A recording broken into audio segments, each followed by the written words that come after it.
Olá, meu amigo ou minha amiga, tudo bem com você? Seja muito bem-vindo ou bem-vinda a mais uma aula de Ciências da Natureza. E nessa aula, nós vamos conversar sobre os seres vivos. Nós vamos entender o que é um ser vivo e o que é um ser não vivo. Além disso, a gente também vai apresentar alguns seres vivos de dois ambientes, o interior de uma casa e um jardim. Você já parou para pensar sobre a diferença entre os seres vivos e os seres não vivos? De uma forma geral, podemos dizer que tudo que compõe a natureza, ou seja, tudo que nos rodeia, são seres.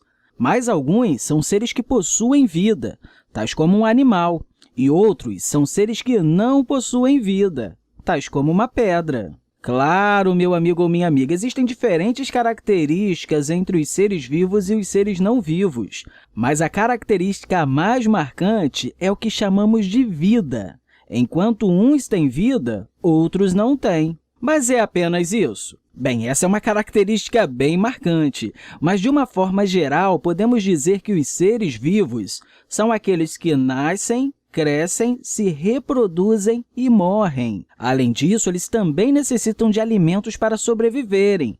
Você já parou para pensar em algum animal que consiga sobreviver sem se alimentar? Não existe, certo? Além disso, os seres vivos também precisam respirar e realizar diversas outras atividades, enquanto que os seres não vivos não precisam fazer nada disso. Agora, uma coisa que eu não posso deixar de falar com você é que os seres vivos dependem dos seres não vivos para viverem. Mas como assim? A planta, que é um ser vivo, necessita da água, do sol e do solo para sobreviver.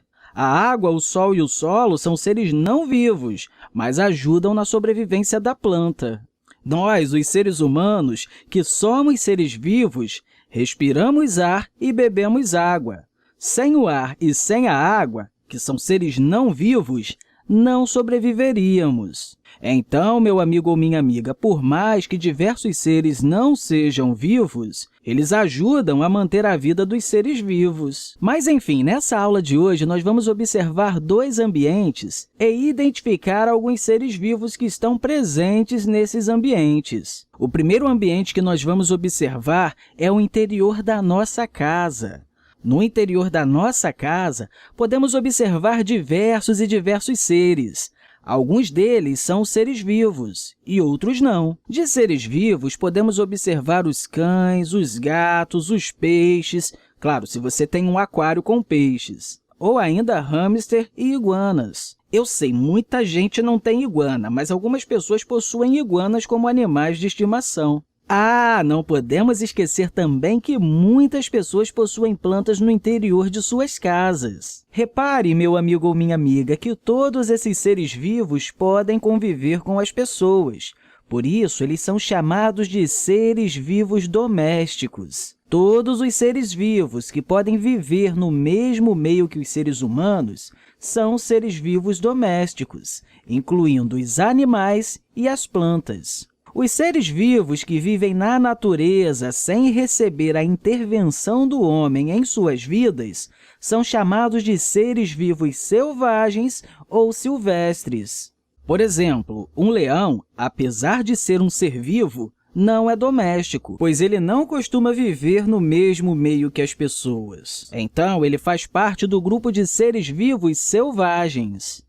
Bem, agora que já conversamos um pouquinho sobre os seres vivos que costumam estar dentro de nossas casas, podemos conversar também sobre os seres vivos que costumam viver nos jardins. Em um jardim, encontramos diversos seres não vivos, tais como pedra e barro, mas também encontramos muitos seres vivos. Por exemplo, podemos encontrar várias plantas diferentes, além de árvores. Também encontramos pássaros, borboletas, joaninhas, aranhas, minhocas e diversos outros seres vivos.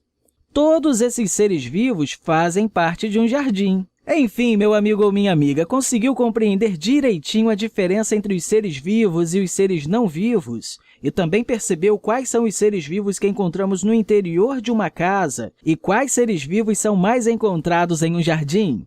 Bem, eu espero que você tenha entendido tudo direitinho e quero aproveitar o momento aqui para deixar aí para você um grande abraço e até a próxima!